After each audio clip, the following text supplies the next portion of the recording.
ऊट मींदो टाठ्यो बच्चो अजकि सबक तुम सठा खुश आमदीद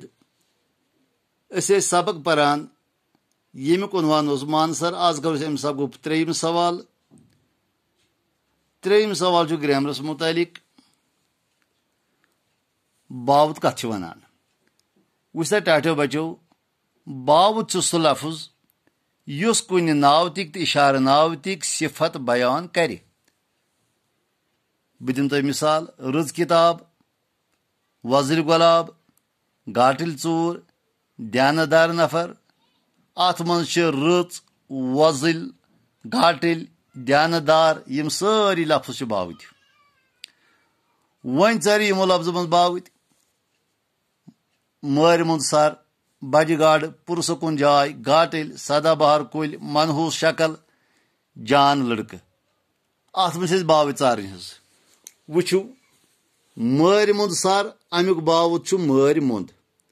बज गाड़ अमुक बावत बज पुरसकुन जाय अमुक बावत पुरसकुन गाटिल चूर अमुक बावत गाटिल सदाबहार कुल अमुक बावत सदाबहार इथे पे मनहूस शक्ल अमुक बावत मनहूस जान लड़क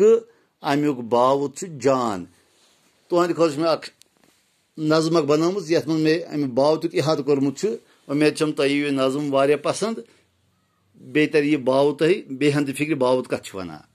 बह कर नज़म बयान बह वर नज़म अमुक उन्वान मे बावत थमुत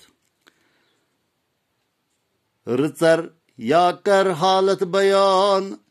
कशरिस मज अत बावत वनान नावत अस्तन या इशार नावत दुश्वन इहात करा बावत सु शख्स अस्तन या कह जाय सु शख्स अस्तन या कह जाय कह चीज अस्तन ती छमराय सिफत वंतस या एडजेक्टिव सिफत वंतस या एडजेक्टिव काशिर पढ़ बावत कुस अत हिव दयता करनौ कामयाबी नूराबादी करा यही शुक्रिया खुदा।